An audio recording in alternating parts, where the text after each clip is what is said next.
नमस्कार दोस्तों, जय हिंद। आप सभी का स्वागत है स्टडी हब के ऑनलाइन प्लेटफॉर्म पे। मैं आपका दोस्त आशीष दादीच आप सभी का स्वागत करता हूं। आशा करता हूं, उम्मीद करता हूं कि आप सभी लोग एकदम स्वस्थ होंगे, मस्त होंगे और अपने अपने कार्यों में व्यस्त होंगे। आप सभी को अच्छे से पता है कि एलडीसी 2024 की भर्ती का नोटिफिकेशन जारी हो चुका है।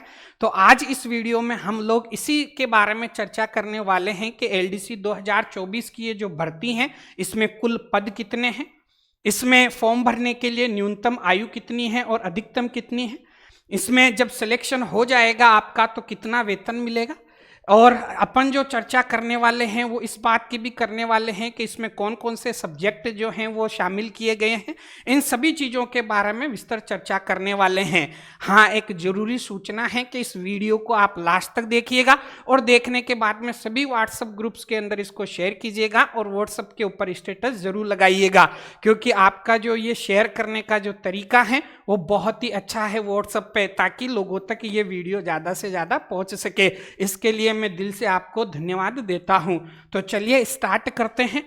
आप सभी देख पा रहे होंगे एलडीसी के बारे में अपन चर्चा करने वाले हैं कि साहब इस भर्ती के अंदर कितने पद हैं, आवेदन कब से होंगे, योग्यता क्या है और वेतन कितना मिलेगा। इन सभी चीज़ों के बारे में हम लोग डिस्कशन करने वाले हैं। चलिए सबसे पहले बात कर लेते हैं कि इस भर्ती में कुल पद कितने हैं। तो सीधे आ जाओ, आप देख पा रहे होंगे इसमें कुल पद हैं वो 4197 हैं। कितने हैं? 4197, लगभग 4200 आप पद क्या मान सकते हो। तो इतने पदों के लिए ये एलडीसी 2024 की भर्ती होने वाली है। क्लियर है? तो सबसे पहले आपके दिमाग में ये क्लियर हो जाना चाहिए कि कुल पद कितने, तो 4197 हैं, 4197। चलिए इसके बाद में बात आती है कि साहब इसके लिए योग्यता क्या है, क्वालिफिकेशन क्या है। ठीक है, तो सबसे पहले आप देखिए पात्रता और शैक्षणिक योग्यता, senior secondary from a recognised board और इट्स इक्विवेलेंट एग्जामिनेशन, मतलब कि एक न्यूनतम जो क्वालिफिकेशन है वो 12वीं पास होनी चाहिए। सीनियर सेकेंडरी का मतलब 12वीं पास। तो जो भी बच्चा है जो 12वीं पास है वो इस फॉर्म को लगा सकता है। क्लियर है? ये चीज आप याद रखना, ये न्यूनतम योग्यता आपको मालूम होनी चाहिए कि 12वीं पास जो है वो ही इस फॉर्म को लगा सकता है। कोई बच्चा है वो 10th पास या 11th 12th पास नहीं किया, 12th पास नहीं है, तो वो इस फॉर्म को लगा नहीं सकता। तो बात कंप्लीट हो गई। पद कितने? तो 4197। बात करें कि साहब न्यूनतम के साहब क्वालिफिकेशन क्या होनी चाहिए, तो वो 12th पास होना चाहिए। चलिए इसके बाद में बात आती है कि साहब वेतनमान। तो वेतनमान में आप देख रहे होंगे सीधा लिखा हुआ है पे मैट्रिक्स लेवल 05 के अकॉर्डिंग। ठीक है, तो 7वें वेतन आयोग में जो निर्धारित किया गया है लेवल 5 के लिए, उतना वेतन आपको इस की भर्ती के अंदर मिलने वाला है। जब आप इसके अंदर क्या हो जाएंगे, सेलेक्ट हो जाएंगे, जब आप ज्वाइनिंग करेंगे, तो 7वें वेतन आयोग ने जो लेवल 5 के लिए निर्धारित किया है पेमेंट, उसके अकॉर्डिंग आपको पेमेंट मिलने वाला है। चलिए अब बात करते हैं कि साहब इसमें आयु का कि एज वाला फैक्टर क्या है।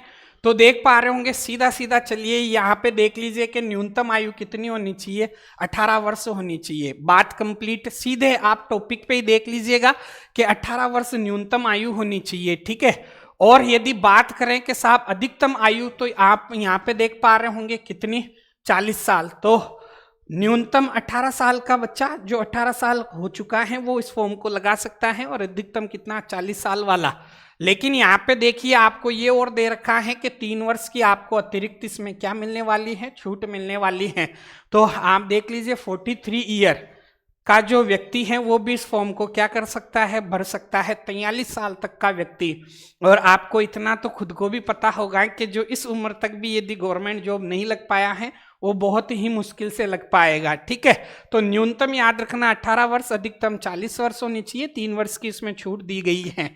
चलिए आगे अब देख लेते हैं कि साहब ये जो भर्ती है एलडीसी 2024 की, इसके अंदर कौन कौन से सब्जेक्ट आने वाले हैं। तो देखिएगा कि साहब फेज फर्स्ट है, उसमें सामान्य ज्ञान जिसको आप जीके कहते हो, दैनिक विज्ञान जिसको आप जनरल साइंस कहते हो, और गणित मैथ्स।